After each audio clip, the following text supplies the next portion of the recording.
Good evening, ladies and gentlemen. Welcome to an important evening where you will hear difficult truths that need to be told loudly and often. Grand Rapids, we are truly privileged to welcome Dr. Mordechai Kedar. Seldom do we have the honor of learning from someone of his knowledge, wisdom, and especially courage. Dr. Kedar is a lecturer in the Department of Arabic Studies at Bar-Ilan University in Israel. And he is an expert in Arabic literature, Islamic and Arabic history, and the Israeli Arab population. Reaching the rank of lieutenant colonel, Dr. Kedar served for 25 years in the Israeli Defense Forces in the military intelligence, where he specialized in Islamic organizations, the politics of Arab countries, Arabic press and media, and in Syria. Dr. Kedar is one of the few Israelis seen defending Israel in Arabic on Arab TV. He is frequently interviewed in Israel in Israeli news, and his articles are published in Israeli and Jewish journals all over the world. Pay close attention tonight. Then go home and watch his YouTube channel, and then share that with your friends. We thank each of you for coming tonight and for supporting Eretz Yisrael. Am Yisrael Chai. Welcome, Dr. Kedar.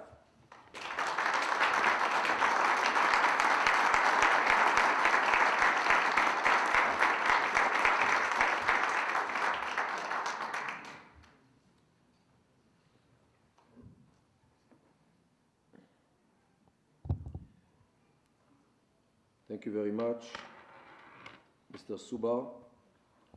And I would like also to thank the Rabbi Yosef Yitzchak Weingarten, his wife Sarah, and the girls Shaina, Rivka, and Hannah for being behind this evening. Mr. Douglas Kinchy, I hope he is here. Tzipi and John Weinstone. David Foreman, Pastor Austin Kreutz, who is here, and also Mike Present of the JFED, and Rabbi Chedik of Temple Emmanuel. Thank you very much, ladies and gentlemen, for coming in such warm evening. You know, I must share something with you.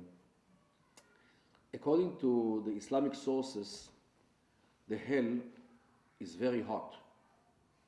Fire. Actually, the name of the hell is fire, the same name. When I come to this continent, I start having doubts.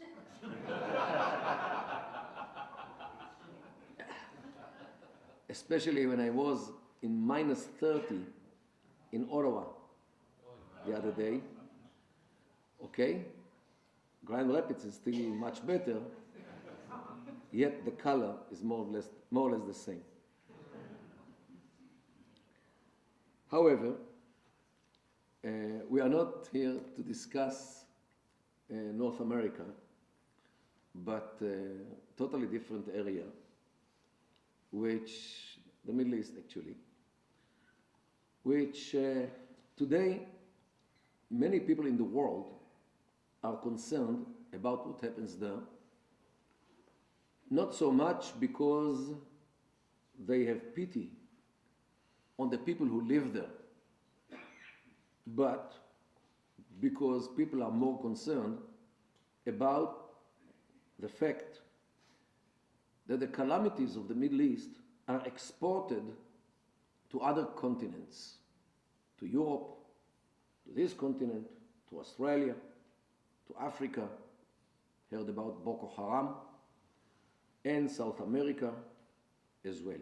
Means that what happens in the Middle East is not restricted to the Middle East, but pours out to other places in the world.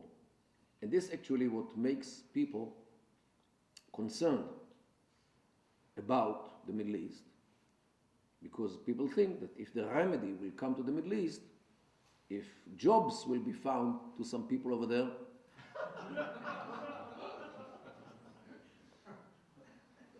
all the problems will be solved, and peace and stability will reign the world entirely. This is how people think. Unfortunately, it is very hard to understand the Middle East if you wear American glasses. You actually don't see much, because the Middle East is working or operating according to totally different style of thinking,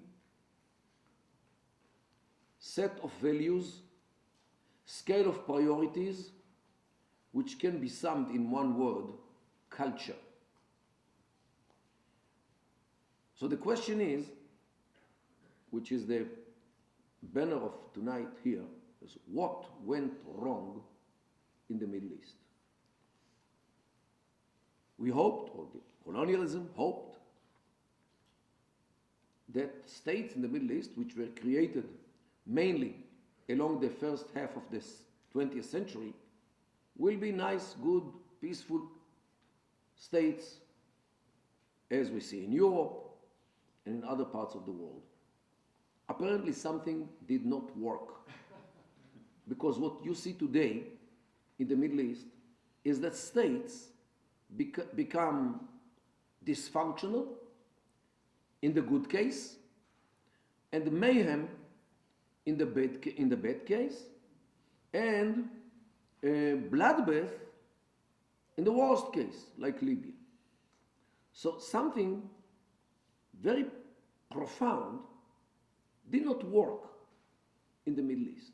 And the hopes which led the West to establish those states in the Middle East didn't work. So the question is, why? In order to really delve into this question, I have to invite you all to join a seminar which I give every year at Bar-Ilan University. It has 28 meetings, every meeting 1.5 hours. This is more or less, when we only touch some of the problems. So it is rather big challenge to do it, or to sum this seminar into a 6-hour lecture. All right. Look, my limit is 4 in the morning, when I'll have to start my way to the airport, because at 5:15 I have a flight. So I can speak until then.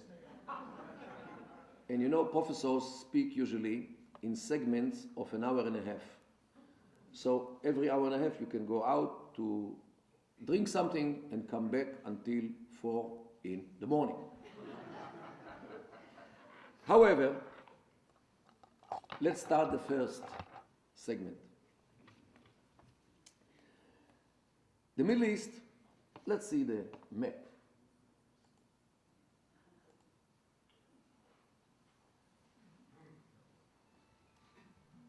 This is more or less the states of the Middle East.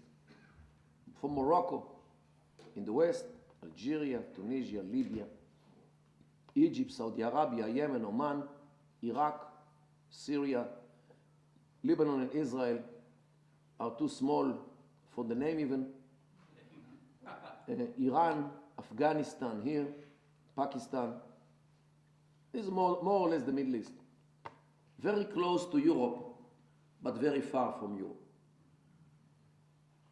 A whole gap is between Europe and the Middle East. So what went wrong in this region? First of all, this map actually is misleading. it gives an impression that every state is something else, every state has its own people, different peoples live in these states, and every state has its own people. Just like France is the state of the French, the Netherlands is the state of the Dutch, okay? As if this is the same impression. The real map of the Middle East is this.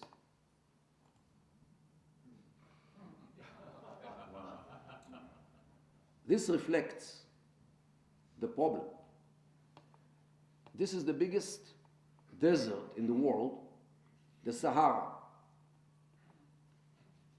Once I took a flight from Amsterdam to Johannesburg. The Jumbo crossed the coastline here above Libya. And it took the Jumbo, which flies more or less 1,000 kilometers per hour. It took it 3 hours until I saw the first tree. And this is the width of the desert. For the length, it would take 9 hours or 7 hours until you see the first tree. It is not like this continent where you take a journey of 10 miles and you cross at least 2 rivers in the way with sweet water, normal water which you can drink, or your camel or your horse can drink. Nobody here fights on water. Why fight? But there you have to fight for the water. Otherwise, you are dead, because there are other people who want the scarce resources which Mother Nature gives to people who live in that desert. If you find a well, or dig a well, or you find a spring, you will defend it with your life, because other group wants this water, and they will kill you in order to get this water, because the water is not enough for both of you. So you have, when you go to sleep, you put your hand on the sword, and in modern times on the AK-47, the Kalashnikov, and whoever shoots the second does not shoot at all. You know why? Because he's dead man already. This is why violence is such an immediate tool to use in disputes and struggles in the Middle East. Violence is engraved in the culture of this region, unfortunately, but we see it today, usually in the colors of red. If you want to defend your source of water, you have to be a group, because a single man is weak. The most consolidated group is the brothers. In another generation, it's the cousins. In another generation, is the second cousins. In another generation, is the third and fourth and fifth cousin. We have a tribe. And this is why tribalism is the cornerstone of the societies in the Middle East. Unlike in this country, where people came as individuals from Eastern Europe, Western Europe, from China, Japan, South America, Africa, wherever they came as individuals. Or maybe a man, his wife, and some kids. But not as clans which could include dozens of thousands of people. This is the Middle East. Groups which with the generations become dozens or hundreds of thousands of people who live in one area, share the same language, dialect, because they have their own dialect. Once you open your mouth, everybody knows from which clan you are. They marry their daughters off inside the clan because they wouldn't give the daughter to another clan. They have a fighting militia armed to its teeth, and you don't mess with them, because first they will kill you, then they will ask who you were and what you wanted. This is how it works. They have the leadership, which everybody obeys. They have the rules. They don't need elections because the leadership is real leadership. We have politicians which we elect after 4 years or 8 years. We change them because they failed. So we elect another group who will also sometime fail, so we'll replace them. So actually our systems is actually the ability of the citizens to choose or to elect group which will fail to run the state, and this is democracy.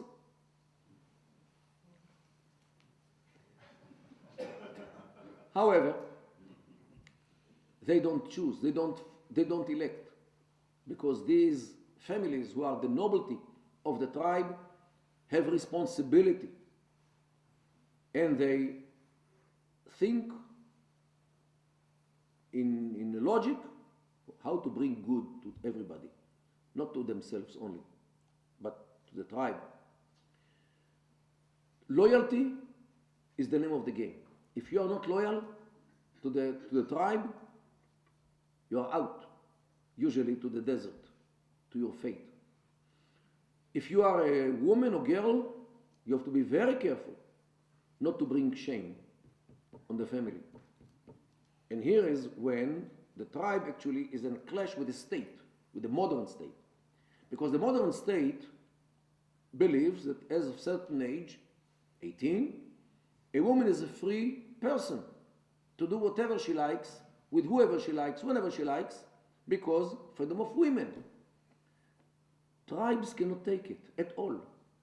A woman has no freedom to do whatever she likes with whoever she likes. Okay? This is a clash between the tribal mindset and the state mindset. Another clash, if your cousin or one of your tribesmen, let's say, was involved in a road accident and killed somebody, and he runs away, and he asks you to save him or to hide him, you will hide him.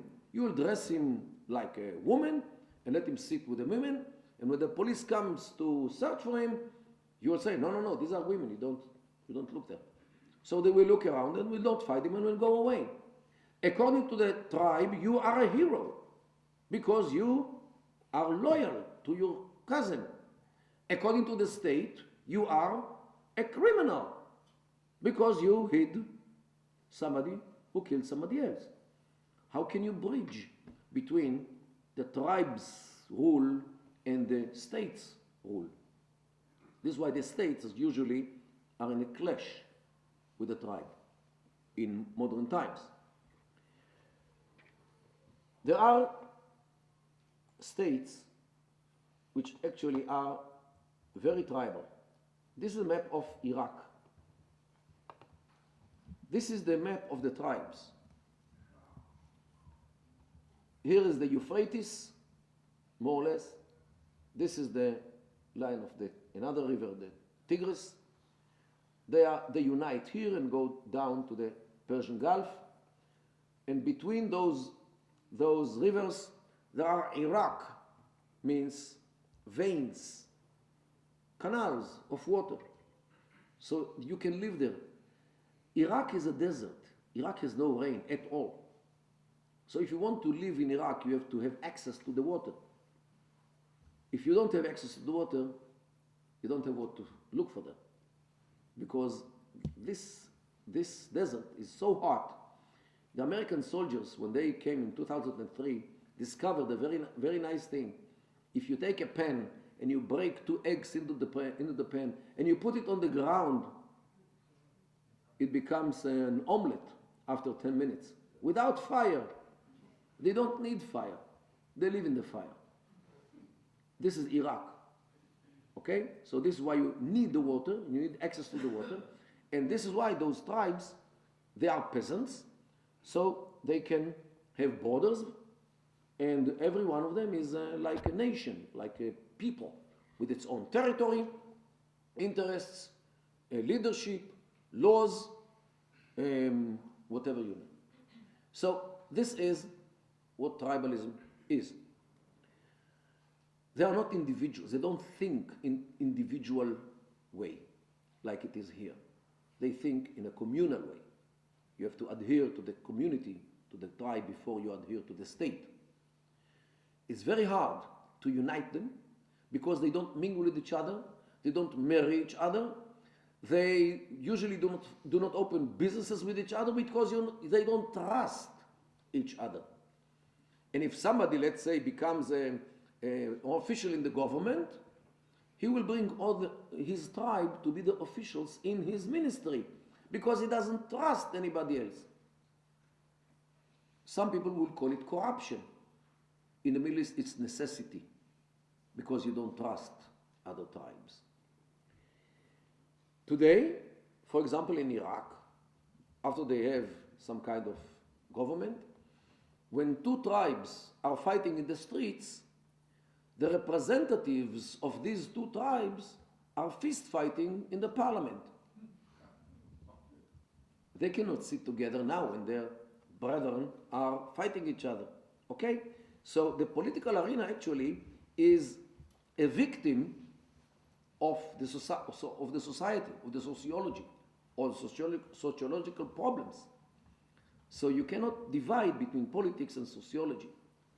So in order to understand the politics, you have to look at the sociology. The importance of the tribe is immense. And when the West created these countries, usually they didn't see this issue.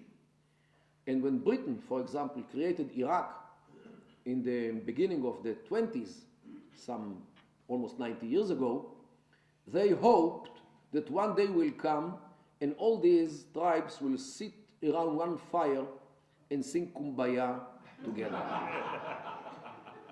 It never happened. It doesn't happen. And according to my humble assessment, long time will pass until it starts to happen. This is something which they didn't predict. Another thing which is different in the Middle East from the West is the role which religion plays in the public arena.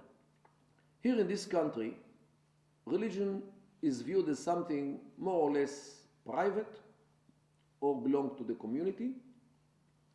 Religion usually is viewed as something which should not divide the people because all the Americans share the same dream of life, of liberty, and the pursuit of happiness. Okay, we know that this has some kind of role, but we saw, at least the president of today, there are rumors that he is a Muslim. I don't know if it's correct or not, but it didn't prevent him from being a president, although his middle name is Hussein. Means that all those who voted for the president actually did not pay attention to the fact that maybe he is a Muslim. So what? Because in America, religion should not play a role in public life. You know, Joe Lieberman, the senator, he was one of the candidates to run for vice president, I think in the last elections. A Jewish guy. So what? Romney, Mormon, okay? Here in this country, at least theoretically, religion is your private business, while the public sphere should tolerate everybody, even if they are different in religion. Religion is not the name of the game. Although we trust in God, but yet everyone has his own way how to worship God. And this is what's important. In the Middle East, people are defined before everything by their religion. Muslims see others, Jews, Christians, Sabais, Mandays, Baha'is, Yazidis, especially radical Muslims, view them as people who, in some cases, have no right to live, never mind to rule. Radical Muslims view the Alawis in Syria, for example, as idol worshippers, and for a reason. Their religion involves idols which they worship, and one of the founders of the Sunnah, Ibn Taymiyyah, from the Middle Ages, those who, the Saudis follow his teachings, he wrote about the Alawis that they are akfar min al-Yahud wal-Nasara. They are more infidels than Jews and Christians. And those Alawis actually control Syria. So not only they don't have the right to rule, because they are a minority, there is a big question if they at all have the right to live being infidels. Because according to this radical approach of some Muslims, an idol worshipper has the choice between converting to Islam or being shortened by head. And this is the problem of the regime in Syria. Not that they are a minority. This is nothing new in the Middle East. The new about the Syrian regime is they don't have the right to live because they are Alawis. Who knows about this? Who takes it in account? And when the French, already the 20s of the 20th century, like 90 years ago, when they empowered the Alawis by giving them weapons and money, and this is how they became eventually the rulers of the country, they thought that they will control the place for the French because they are a minority, and this is why they will not rebel against the French. Let's give them money and power and weapons and ammunition and training, and they will control the place for us. This was the idea. Today, we see definitely the bloodshed which Syria became only because the Alawis are the rulers.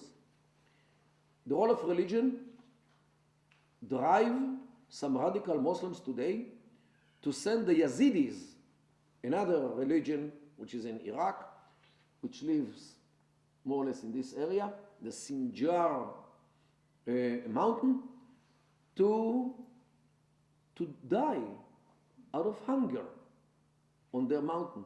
They surround them, they don't let them bring food, let them die of hunger. Dozens of thousands of people. One of the most ancient cultures in the world. Their religions, Zoroastrian, they are ancient religion, was the Persian religion before Persians were forced to Islam. And this culture is in danger. Why? Because some Muslims think that they don't have the right to live. So this, only the religion here plays a role, at least in the eyes of those. So definitely, compared to the West, the role of religion is much more important in determining the relations between people, between groups, between states, between everyone. Something totally different. So we have the tribe, we have the religion, and the third component of the problem is the sect. We know what are denominations. Even within Jewish, we have some kinds of thinking, but we don't kill each other because of this. Neither Christians nor Jews, at least not in the recent centuries. Okay, we remember what happened in France with the Huguenots, okay, but this is history. Today, either cooperate or live side by side with each other. When you come to the Middle East, you see immediately, and this is the most famous rift inside one religion, is the struggle between the Sunnah and the Shia in the Islamic framework. In order to understand what they are fighting on, who knows how long they are already fighting?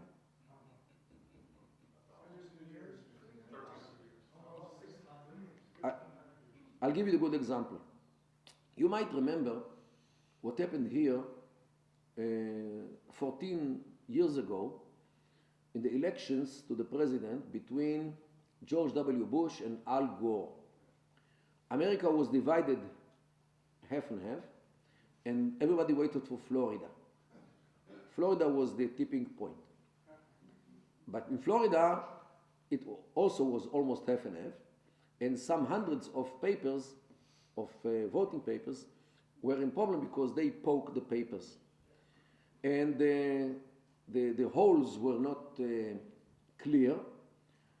So they went to the court, and the court decided what the court decided. And America had a president, his name was George W. Bush, for 4 years, and then another 4 years. And nobody in this country tried to challenge the legitimacy of George W. Bush as a president only because what happened in the elections and in Florida. Because there was a verdict of the Supreme Court.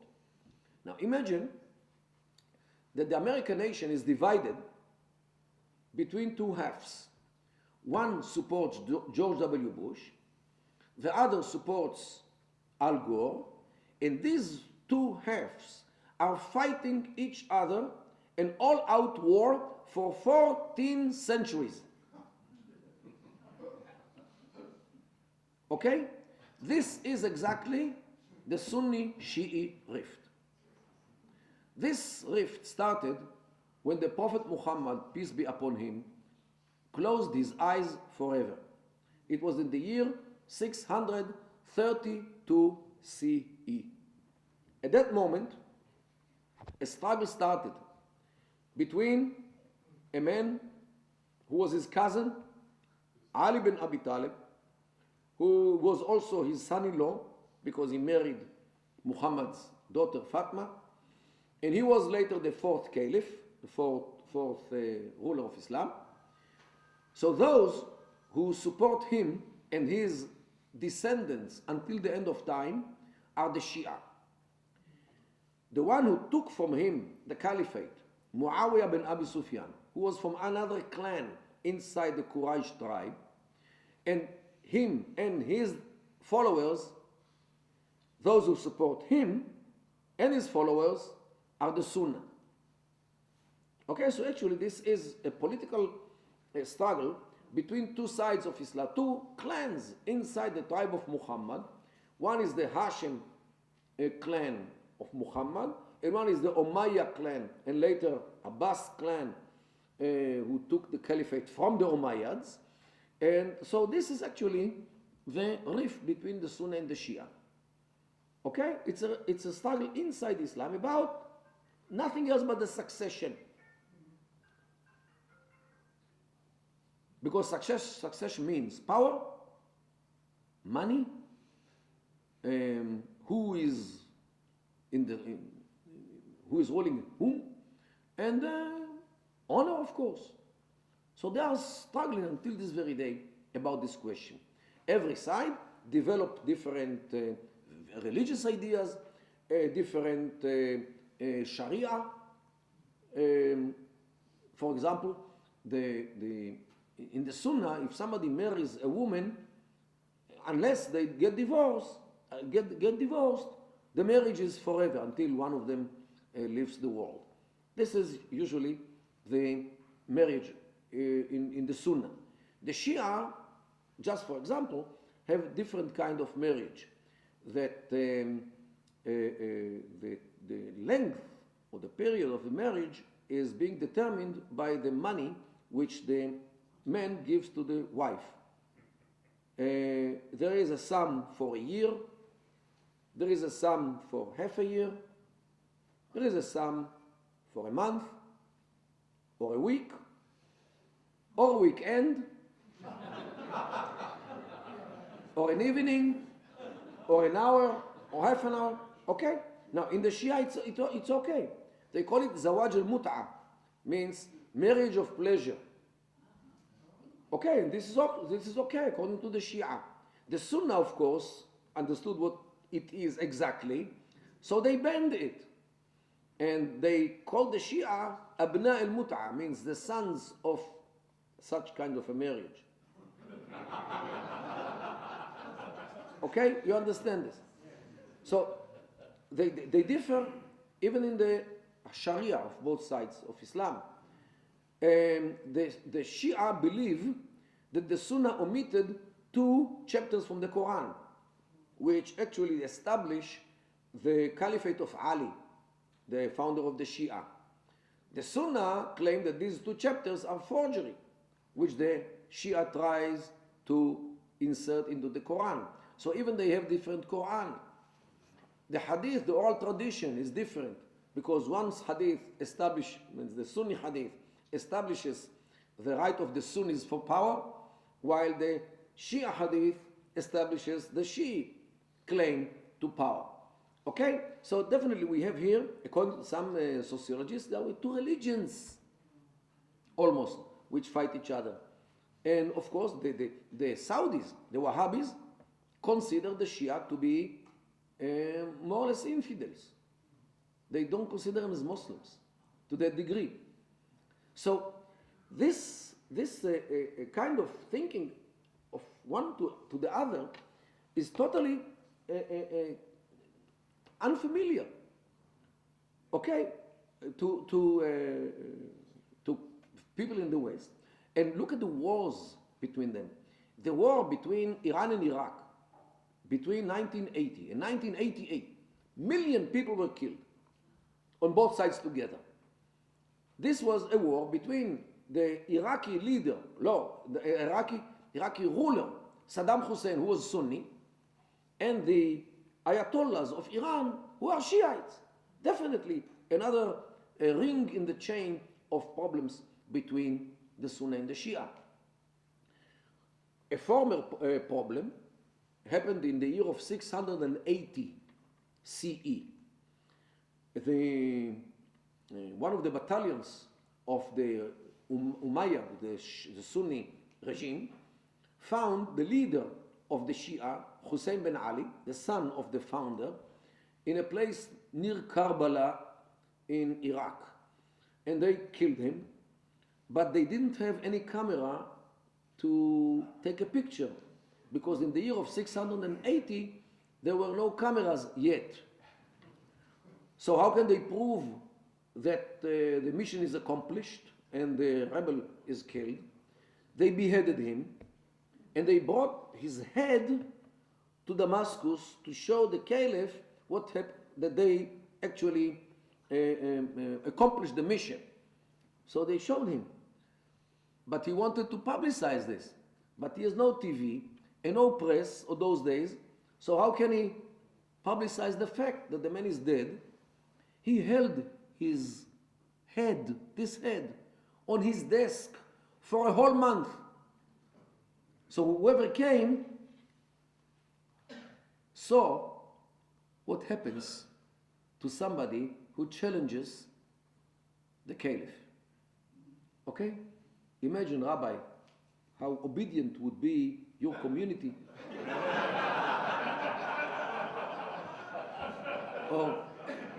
or Pastor Kreutz. Imagine how willingly people will follow you if you just follow this idea, putting a head of somebody who didn't behave. Okay? Great idea. So this is how Sunnah and Shia treat each other.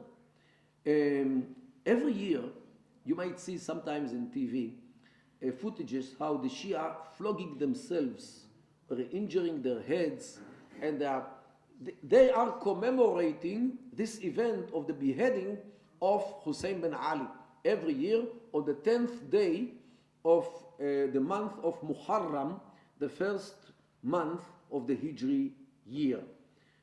It was in the same day, so they commemorate it every year. You can see it if you go to YouTube and you search for the Ashura, this is the name of the day, you will see it, but you have to, you can't eat afterwards for a while. But this is what happens between the Sunni and the Shia. So this rift between these two communities is totally ununderstood when Westerners come and they see this and they ask, what's wrong with these people? Okay? This is how important the sectarianism is, and how important history is. Because until this very day, the Shia commemorate this event of 680, and they do not forget, and they do not forgive. And the tension between the Sunni and the Shia is inflamed by this event, which is commemorated every year. Just imagine if the Protestants would commemorate, let's say, the massacre of the Huguenots in France a few hundred years ago. Okay? Not only this, everybody remembers the history of the 80 years, last 80 years in Europe. Okay? What happened between Germany and France, Germany and Holland, Belgium? What happened between Germany and the Jews? Everybody remembers. But a Martian who will come today and will see the European Union, everybody has the same currency, people live in Germany, work in France, people live in France, work in Germany. You can take a car from Italy in the south all the way to Spitzbergen in the north and to stop only to fill the car. This Martian will not believe you if you tell him that only 75 or 80 years ago, Europe was a bloodbath. Nobody will believe you if he doesn't really read the history. Why? Because in Western mind, we know how to open a new page. We do not erase the history, but we know how to fold it and to leave it to the days of the commemoration of what happened. 1 year a day, we remember. But the rest of the days we live. We develop ourselves. We come out from the calamities and we try to see the future. And this ability is, I think, what pushes the West to be what it is. In the Middle East, they still commemorate and injure themselves for something which happened in 680 CE. And this actually exemplifies how important history is in the Middle East compared to what happens in the West. What role history plays when it comes to politics and to state stability and state building and all these things. Much more important it is in Europe, definitely in this country. So when you take all these differences between the Middle East and the West, you can understand what went wrong. Because if you try to build new states with a president and judicial system and parliament, just like it is in the West, while the people are still living in tribal frameworks, they still relate to the religion. They relate to the religion as the most important thing in life, and sect is much more important than the state, and loyalty to the state, and loyalty to the tribe, and loyalty to the religion, and not to mention the ethnic group in the Middle East, like between Arabs and Kurds and so forth, is much more important than to be loyal to the state. So when this is the situation, it's no wonder that the states are dysfunctional, because most of the people look at the state, the modern state, which was imposed on them by the West as illegitimate state, because the state does not reflect our culture. Because in our culture, religion is much more important, and the tribe, and the sect, and the history, and the modern state, which expects us all to sit around one fire and sing Kumbaya, is viewed as illegitimate, because they expect us to do something which is against our mindset, against our culture, against our beliefs, and against our behavior. And this is why those states were born dysfunctional to a degree that they can function only under a dictator. And without a dictator, they become chaos. And this is actually raises a question, why can't they be democracy? And this is something which, again, Americans find it hard to understand. As much as I understand, Americans usually know about two kinds of regime: democracy and dictatorship. Democracy is us and Europe and Australia and New Zealand and Israel, and let's say that there are some more in the world. While dictatorship is the Soviet Union, East Germany, as it was until the end of the 80s, Hungary, Romania, Czechoslovakia, North Korea, Arab world. Okay, so we know more or less what is dictatorship. And these are the two options which are in the market of regimes. Now, when we see a ruler falls, what will be there? Democracy. Because there is nothing else in the market. What is the alternative to dictatorship? Democracy. Oops. Within a day, we can change the culture of the people from being dictatorial to be democracy. With human rights, with political freedoms, with, okay, all these things. This is, some journalists from this country were standing in the Tahrir Square in Egypt when Mubarak was ousted in January 2011. One of them is a prominent commentator about the Middle East who writes for a prominent newspaper which is published in New York City. He stood there. He stood there in the Tahrir Square and spoke to some American media outlets about democracy which comes to Egypt. Democracy, look, I think I would describe democracy as some cake, as a cake. And the ingredients of this cake are human rights, political freedoms, freedom of speech, freedom of expression, freedom of caricatures, freedom of assembly, women's rights, women's freedoms, freedom of religion, freedom from religion, and elections. Let's agree that these are the 10 ingredients of this cake named democracy.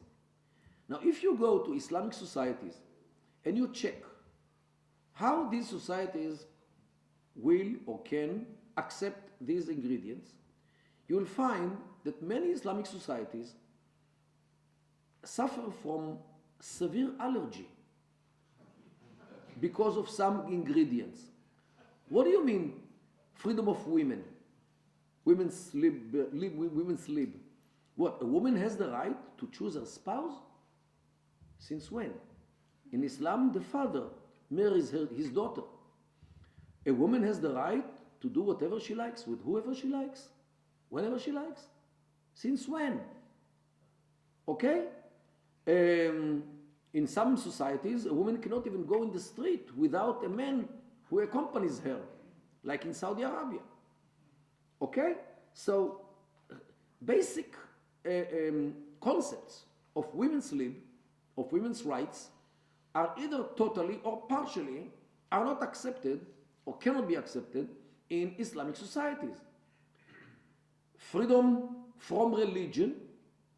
What happens to a Muslim if he announces that he left Islam and converted to Christianity or Judaism, or left Islam without any other religion?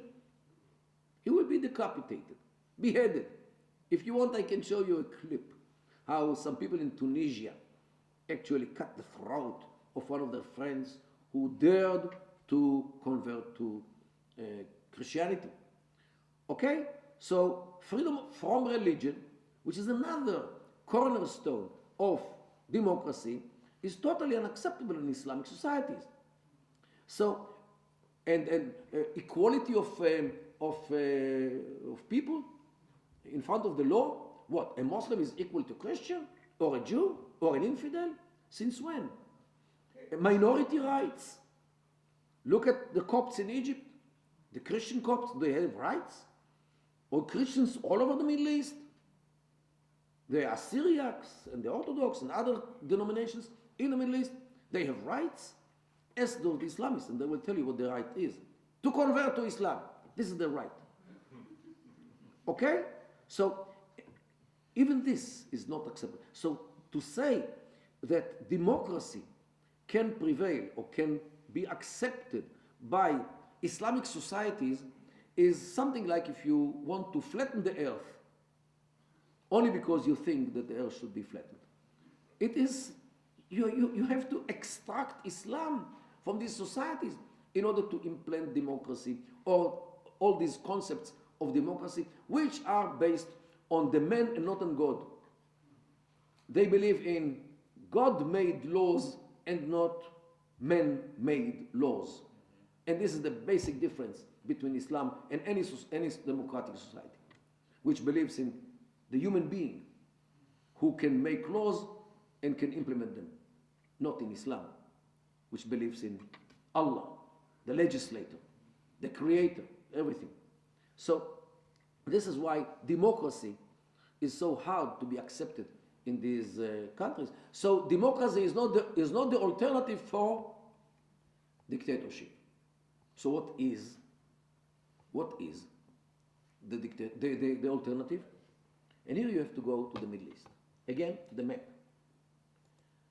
There is a group of states which is stable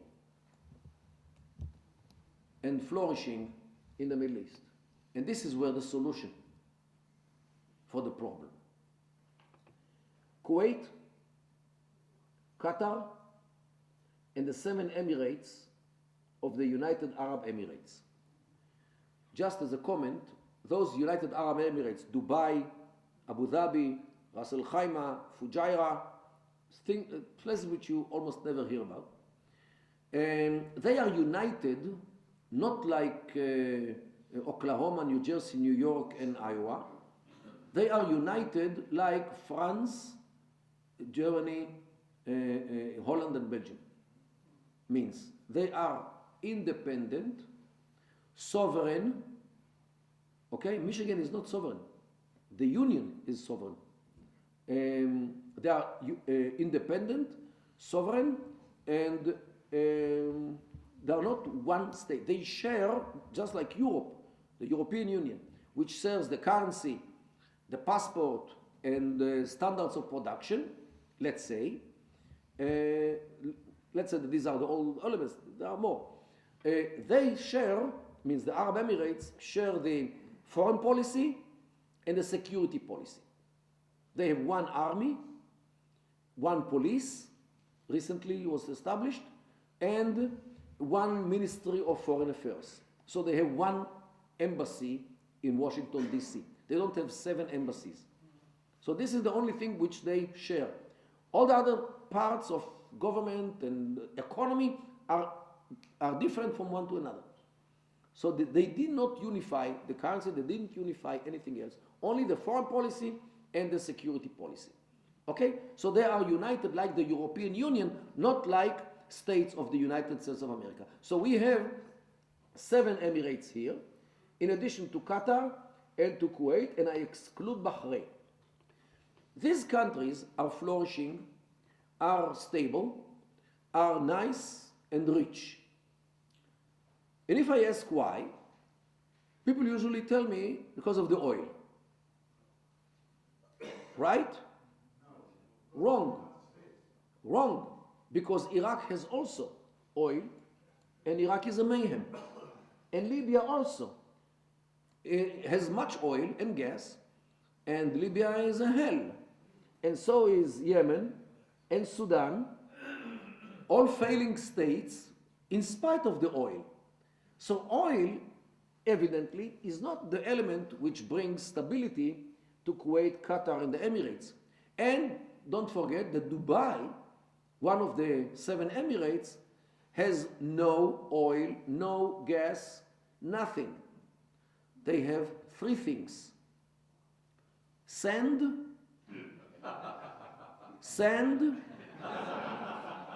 and how did you know? The first sand, they turned into free trade zones. The second sand, or the second part, they built attractions for tourists. 10 million tourists every year. Just imagine, 10 million comes to Grand Rapids every year. And the third part, they built lucrative real estate, houses, apartments, and every billionaire in the world has an apartment there. So they can be very rich and very successful to a degree that they are actually managing the harbors of the United States of America. Okay? So Dubai, without oil, became such a rich country. So evidently oil is not the reason why these countries are flourishing and nice.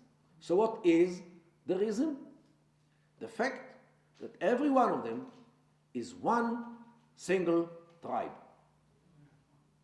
Once you have consolidated, stable society, you have above them, you have a stable political arena, and on this you can build skyscrapers with helicopter pads for the tenants who can take the helicopter to the airport because they don't like to stand in red lights on the way.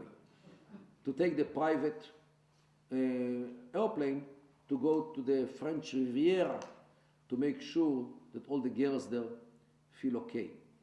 So this is what the Gulf is. The fact that every emirate is one single tribe or based on one single tribe makes the regime legitimate because these are the families who led the tribe 200 years ago when they were riding camels in the desert. Today they are riding golden Lamborghinis. But they're the same families, legitimate, and they care about the people. And the tribe, nobody there dares to shake the boat because the boat, we are all in the boat. So this is, it's not because they have jobs. Because of the stability, they are rich. And this is how it works. It's a one-way road. It starts from the society. When the society is stable, the political arena is functioning, and the economy is flourishing. While in states like Iraq, fragmented according to tribal lines, sectarian lines, religious lines, and ethnic lines, Arabs, Kurds, and so forth, the society is shaky and fragmented, doesn't function. The political arena, politicians fist fight each other, and the economy is in a total collapse. Who will invest there the second cent after his first cent was burned in the riots? Okay? So this is the secret of the Gulf Emirates, why they are flourishing, not because of the oil. The fact that they are rich is a result of the stability, social stability. It doesn't work the other way. It's not if you give them money, they will be stable and nice to each other. If they are stable and nice to each other, they will have money. This is how it works.